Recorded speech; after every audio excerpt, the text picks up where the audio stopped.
على رسوله الكريم أما بعد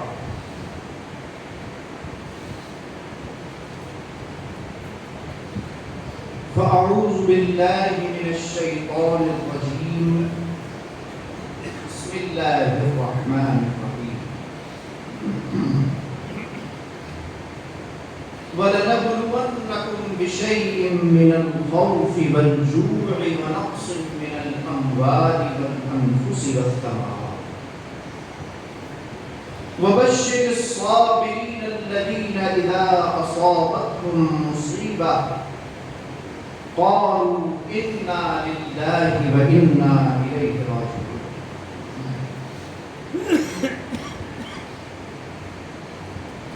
معزز حضرات کرام،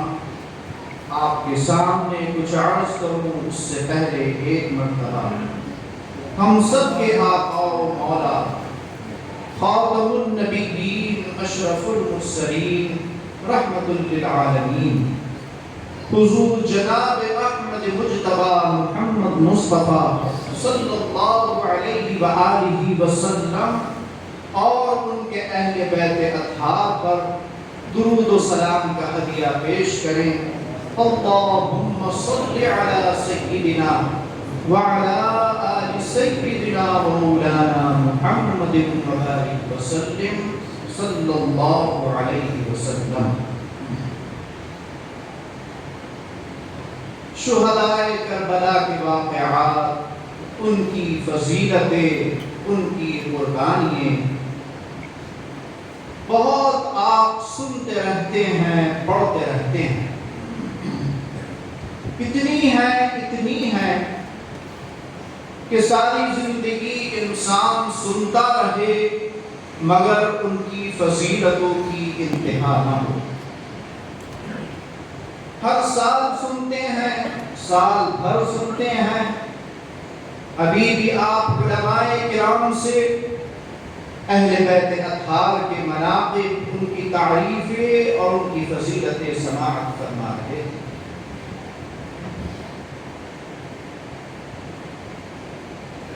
ہماری جو اہل سنت والجماعت علماء کرام ہیں،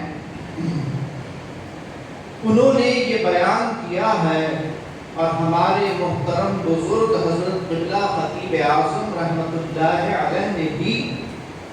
ہمیشہ اس جلسہ ذکر شہادت میں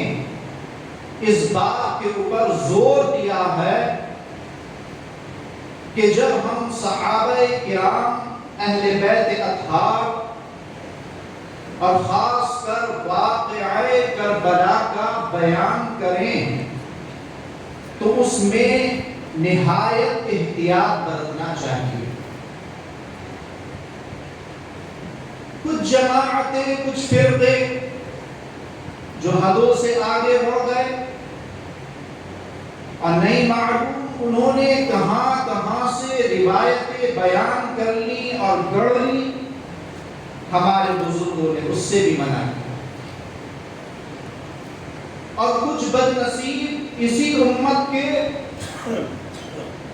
کہ انہوں نے اہل بیت اطہار کی شان میں گستاخیاں کی، ان پر تہمتیں لگائیں جن کو خارجی کہا گیا۔ ہمارے بزرگوں نے یہ نصیحت دی کہ ان سے بھی بچا جائے۔ جب ان حضرات کے آپس کے تعلقات، واقعہ کربلا، اہل بیت اطہار کی قربانیاں، ان کو ذکر کیا جائے تو اس میں توازن ہو، عدل ہو، درمیانی راستہ ہو۔ ایسا نہ ہو کہ اہل بیت اطہار رضوان اللہ تعالی علیہم اجمعین کی ہم شان تو بیان کریں، ان کی محبت سے ہمارے دل تو بھرے ہوئے ہوں، یا ہم دعویٰ کرتے ہوں ان کی محبت کا،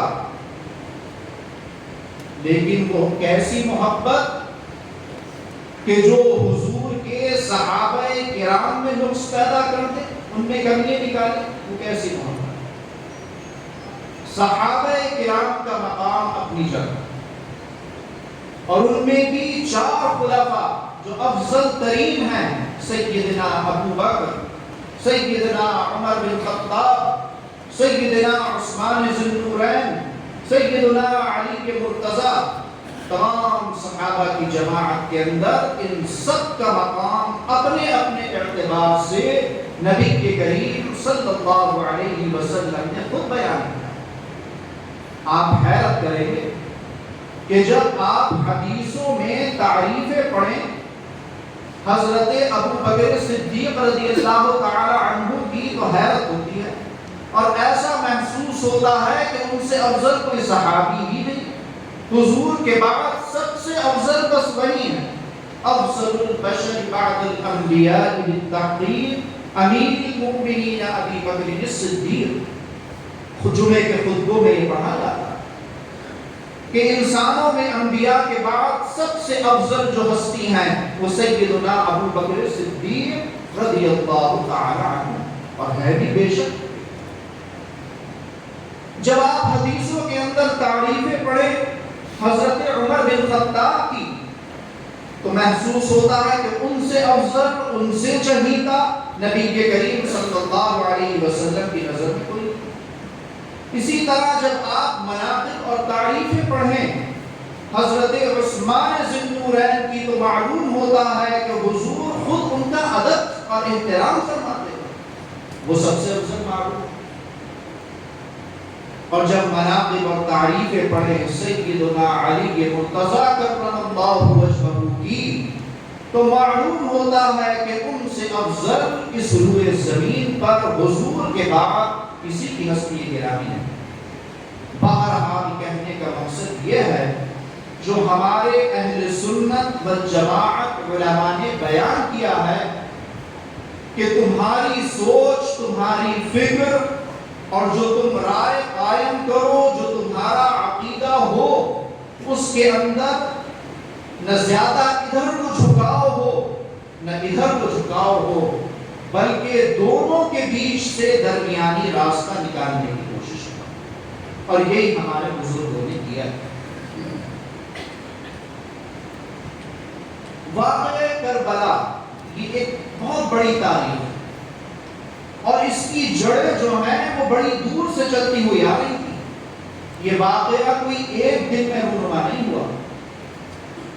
اتنا عظیم واقعہ کہ نواسہ رسول کو شہید کر دیا جائے کوئی معمولی بات ہے؟ ہاتھ نہیں کاٹیں گے ان کو شہید کرتے ہوئے؟ کیا ایک دن میں یہ سازش ہو گئی؟ نہیں۔ اہل سنت والجماعت جو علماء ہیں، جو انہوں نے کتابیں لکھی ہیں، جو تقریریں انہوں نے بیان کی ہیں، اس سے معلوم ہوتا ہے کہ اگر آپ گہرائی کے ساتھ اسلامی تاریخ کا مطالعہ کریں تو پتہ چلتا ہے کہ اس واقعہ کربلا کی جڑیں بھی اسی دن سے زمین میں جڑنے لگی تھیں کہ جس دن سے جناب احمد مجتبی محمد مصطفیٰ صلی اللہ علیہ وآلہ وسلم نے صفا کی پہاڑی پر چڑھ کر بغیر کسی کے خوف کے کھلم کھلا یہ کہا تھا، لا الہ الا اللہ محمد رسول اللہ، اے لوگوں کوئی نہیں ہے خدا سوائے اللہ، اور میں جو ہوں خدا کے حکم سے اس کا رسول، اس کا پیغامبر، اس کی طرف سے پیغام لانے والا بنا کر بھیجا گیا ہوں۔ اللہ کے رسول نے کسی کی پرواہ نہیں کہ میرے رشتہ دار کیا کہیں گے، میرے عزیز و اقارب، میرے پڑوسی کیا کہیں گے، میری دوستیاں تعلقات ٹوٹ جائیں گی۔ سب کے سب وہی تو تھے کفار مکہ، اور سب سے آپ کے تعلقات بڑے اچھے، کیسے اچھے تعلقات کہ حضور کو کہہ رہے ہیں صادق، آپ سچے ہیں، کبھی آپ جھوٹ نہیں بولتے، کہتے ہیں امین،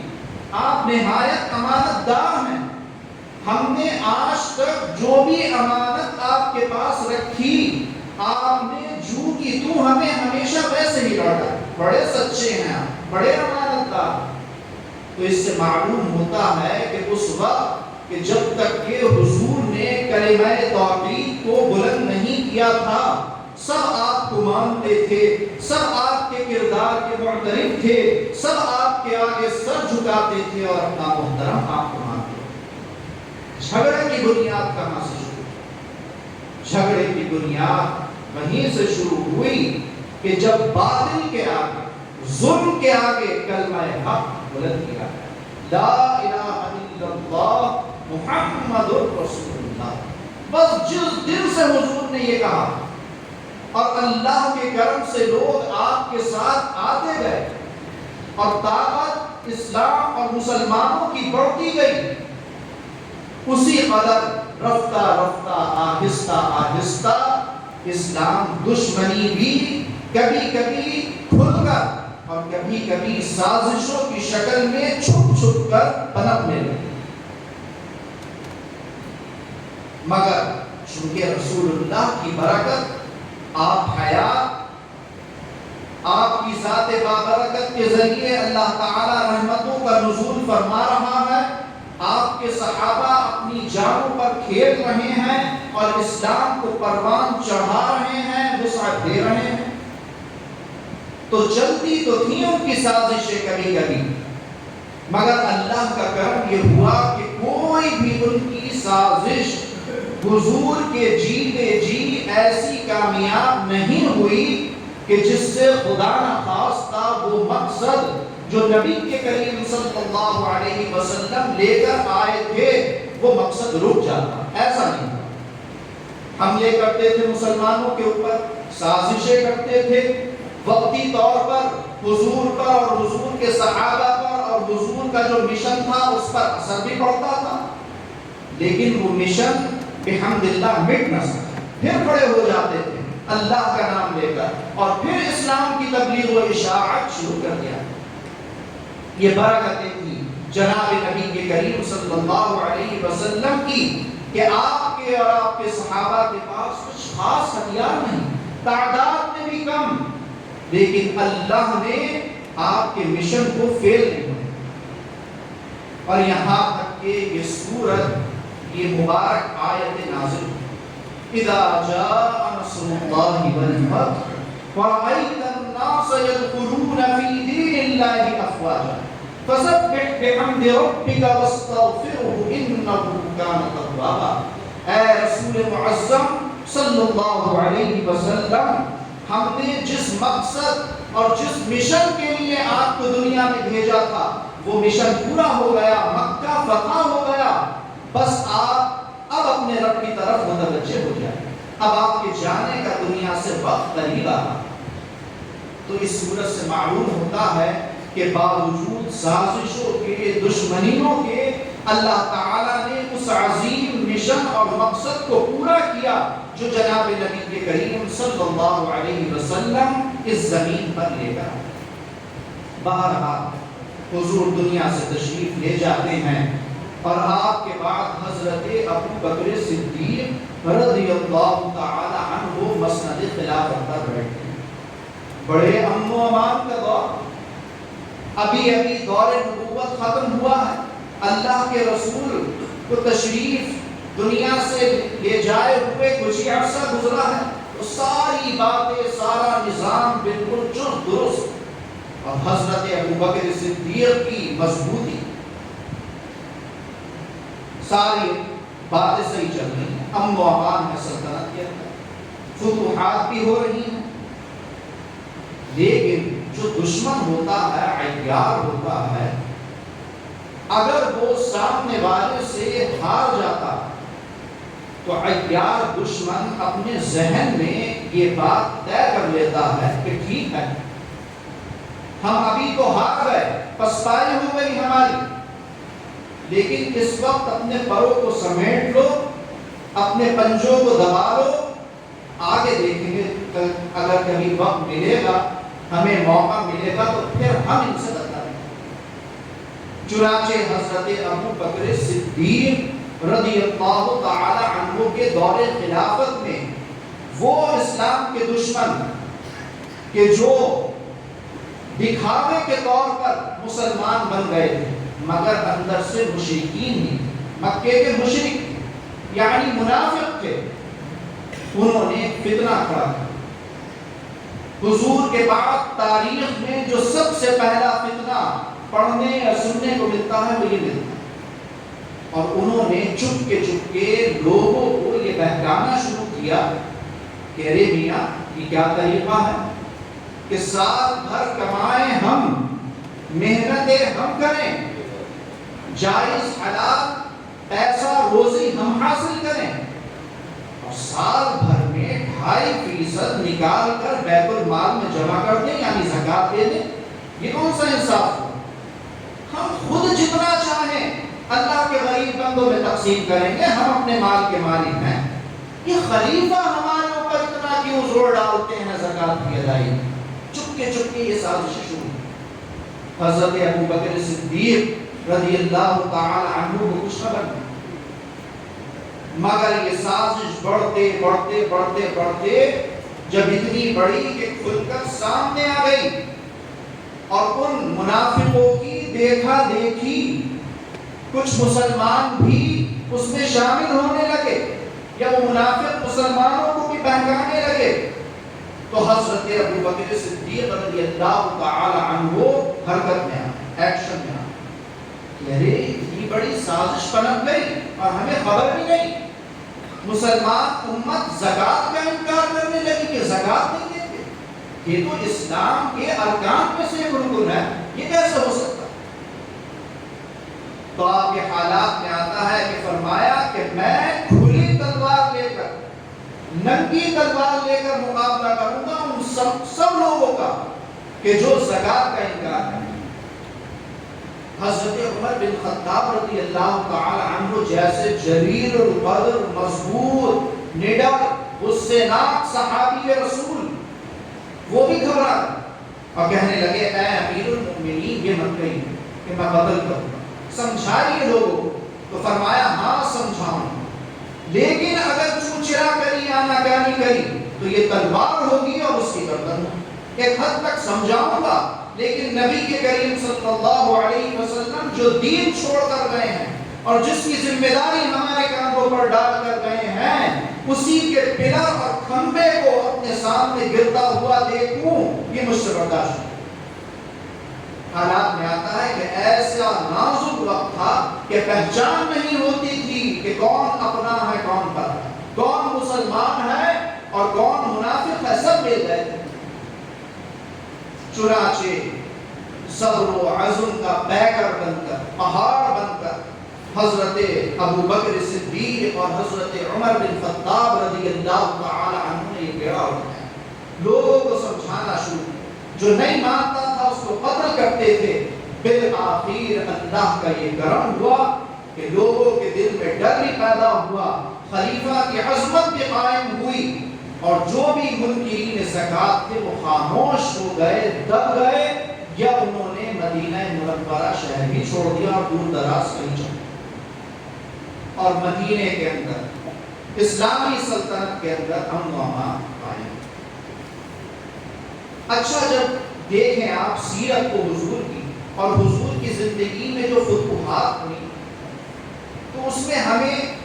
خاص طریقے سے 2-3 قوموں کو دیکھنے کو ملتا ہے کہ اللہ کے رسول ہوں یا آپ کے صحابہ ہوں، خلفائے اربعہ، خاص طور سے شروع کے 4 صحابی، کہ انہوں نے اسلام کے خاطر جو جنگیں لڑی، وہ ایک تو مشرکین مکہ سے، دوسرے یہود سے، تیسرے حضرت عمر بن خطاب رضی اللہ تعالی عنہ کے دور خلافت کے اندر ایران فتح ہوا، وہ مجوسی قوم تھی، آتش پرست، آگ کے پوجنے والے،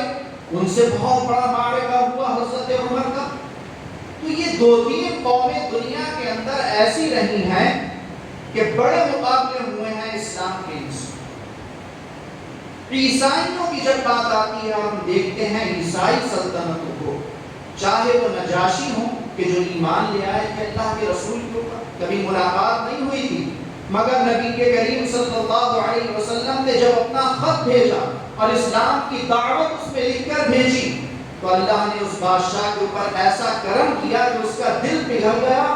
اور دل سے اس نے ایمان قبول کر، لیکن ظاہر نہیں کیا کہ یہ میری عیسائی سلطنت کے لوگ، یہ میری رعایا مجھے مار ڈالے۔ اللہ کے رسول کو علم غیب کے ذریعے ان کے ایمان کی خبر ہو گئی اور فرمایا جب ان کا انتقال ہوا کہ نجاشی بادشاہ مسلمان تھا، صاحب ایمان تھا، لہٰذا ہم یہیں سے اس کی غائبانہ نماز جنازہ پڑھی۔ تو اللہ کے رسول نے ان کی غائبانہ نماز جنازہ پڑھی۔ یہ حضور کا خاصہ۔ دوسرے اللہ کے رسول نے جو دو اس وقت دنیا کی عظیم سلطنتیں تھی، سپر پاور، ایک ایران تھا، دوسرا روم تھا جس کو آج اٹلی کہتے ہیں، یہ اس وقت دنیا کی دو بڑی طاقتیں۔ اللہ کے رسول صلی اللہ علیہ وسلم نے ان دونوں سلطنتوں کے بادشاہوں کو خط لکھا جو آج بھی مصر کے میوزیم میں رکھے ہوئے، اور اس کے اندر دونوں بادشاہوں کو اسلام کی دعوت دی۔ تاریخ میں آتا ہے کہ جو روم کا بادشاہ تھا جس کا نام ہرقل تھا، ہرقل روم جس کو کہا جاتا ہے، اس نے اللہ کے رسول کے پیغام کو قبول تو نہیں کیا، ایمان تو نہیں لایا، لیکن اللہ کے رسول کی شان میں کوئی گستاخی بھی اس نے نہیں کی۔ جب اللہ کے رسول کا نام لیتا تھا تو ادب کے ساتھ لیتا تھا، تو نرمی تھی اس کے اندر، مقابلہ نہیں کیا اس نے اسلام سے یا رسول اللہ سے۔ لیکن جب وہی خط ایران کے بادشاہ کو پہنچتا ہے دعوت رسول صلی اللہ علیہ وسلم کا، تو وہ ایسا بدنصیب ثابت ہوا کہ اس نے طیش میں آ کر اپنی شان و شوکت کے گھمنڈ اور ظلم میں اللہ کے رسول کا نامہ وہ خط چاک کر دیا، پھاڑ، اور فرمایا کہ کتنے ایسے لوگ ہیں جو نئے نئے دنیا میں پیدا ہوتے رہتے ہیں اور نبوت کے دعوے کرتے رہتے ہیں، معاذ اللہ۔ جب اللہ کے رسول صلی اللہ علیہ وسلم کو یہ خبر پہنچی کہ خسرو پرویز نے، ایران کے بادشاہ نے ہمارا خط پھاڑ ڈالا، تو نہایت دل کو تکلیف پہنچی، اور آپ کی زبان سے یہ جملہ نکلا کہ اس نے ہمارا خط نہیں پھاڑا بلکہ اپنی سلطنت کے ٹکڑے کر دیے۔ اللہ کے رسول کی زبان مبارک سے کوئی جملہ نکلے اور وہ پورا نہ ہو، کیسے ہو سکتا؟ اس نے اپنی سلطنت کے ٹکڑے کر دیے، فرمایا کچھ نہیں، بات ختم ہو گئی۔ اللہ کے رسول دنیا سے تشریف لے جاتے ہیں، حضرت عمر ابو بکر خلیفہ بنتے ہیں، ان کے زمانے میں زکوٰۃ کا فتنہ اٹھتا ہے، وہ اس کو دبا دیتے ہیں، اس کے بعد وہ بھی رخصت ہو جاتے ہیں۔ پھر حضرت عمر بن خطاب رضی اللہ تعالی عنہ کا جب دور خلافت آتا، ایسا شاندار دور خلافت تاریخ میں آتا، ایسی شاندار فتوحات آپ کے دور میں ہوئی کہ اسلام کی حدیں یورپ تک پہنچ گئی، افریقہ تک پہنچ گئی، ایشیا تک آ گئی، اور تاریخ کی کتابوں میں آتا ہے کہ تقریباً 60% دنیا پر، یعنی آدھی سے زیادہ دنیا پر حضرت عمر بن خطاب رضی اللہ تعالی عنہ کی سلطنت قائم، ایسی عظیم الشان سلطنت، ایسا اللہ نے ان کے اوپر کرم فرمایا کہ جدھر کو ان کی فوجیں نکل جاتی تھی، فتح فتح فتح، کامیابی کا۔ ڈاکٹر اقبال اپنے وقت کے بہت بڑے شاعر گزرے ہیں، انہوں نے حضرت عمر کے دور کی فتوحات کا اپنے شعر کے اندر ذکر کرتے ہوئے کیا اچھا بیان کیا ہے۔ فرماتے ہیں کہ مغرب کی وادیوں میں گونجی اذاں ہماری، مغرب کی وادیوں میں گونجی اذاں ہماری، تھمتا نہ تھا کسی سے سیل رواں ہمارا، یعنی اسلام کا بہاؤ تھا، سیلاب تھا، ایسا تھا کہ کسی دشمن کے روکے نہ رکھتا، پھیلتا جاتا تھا اسلام اور دنیا کو اپنی آغوش میں سمیٹے لیا، یہاں تک کہ اللہ کے رسول صلی اللہ علیہ وسلم کی وہ پیشن گوئی بھی سچ ہونے کا وقت آ گیا جو آپ نے فرمایا کہ اس ایران کے بادشاہ نے میرا خط نہیں پھاڑا ہے، اپنی سلطنت کے ٹکڑے۔ حضرت عمر ایران پر حملہ کرتے ہیں، اور وہ سپر پاور دنیا کی ایران جس کو بڑا ناز تھا اپنی طاقت کا، حضرت عمر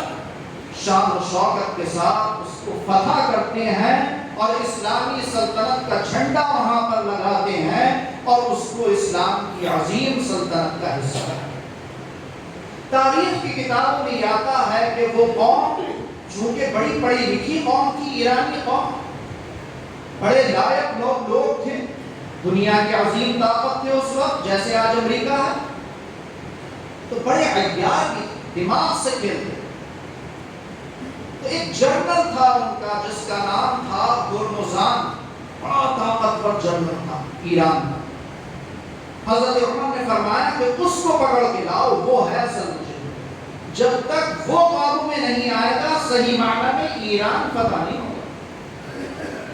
چنانچہ اللہ نے کرم فرمایا، جو زبان سے آپ کے بات نکلتی تھی اللہ پوری کرتا تھا۔ ہرمزان کو قید کیا گیا اور گرفتار کر کے حضرت عمر رضی اللہ تعالی عنہ کے دربار عالی میں اس کو حاضر کیا۔ تو چالاک قوم، عیار قوم کیا عرض کر رہا تھا، تو انہوں نے یہ سوچا کہ اس وقت حالات ہمارے موافق نہیں ہیں، یہ خلیفہ بڑا طاقتور ہے، لہٰذا گردنیں ڈال دو چھکا، اور جیسا یہ کہہ رہے ہیں ویسا مانو۔ منافقت اختیار کر لی، بہت سے ہزاروں لاکھوں ان میں سے مسلمان بن گئے، لیکن اندر سے وہی دشمنی اسلام کی کہ ہمارے ملک پہ حملہ کیا، ہماری طاقت کو توڑا، ہماری شان و شوکت کو برباد کر دیا۔ یہ کسک، یہ چبھن ہمیشہ ان کے دلوں کے اندر ڈالی، اور وہ موقع کی تاک میں رہے کہ کب ہمیں موقع ملے اور ہم اپنی اس بے عزتی کا ان سے بچیں۔ چنانچہ حضرت عمر بن خطاب رضی اللہ تعالی عنہ کے دربار عالی میں جب اس کو پیش کیا گیا تو وہ عیار جنرل ایران کا جس کا نام ہرمزان تھا، وہ یہ کہنے لگا کہ اے امیر المؤمنین، اے مسلمانوں کے بادشاہ، کیا مرنے سے پہلے میری کوئی خواہش ہو آخری تو آپ اس کو پورا کریں گے؟ تو آپ نے فرمایا ہاں، اگر پوری کرنے کی ہوگی،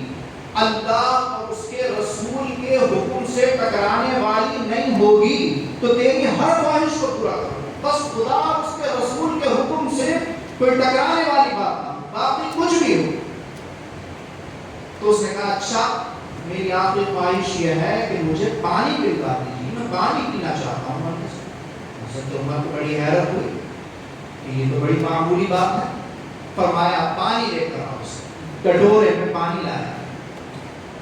جب اس نے کٹورا ہاتھ میں پکڑا تو حضرت عمر سے یہ کہنے لگا وہ عیار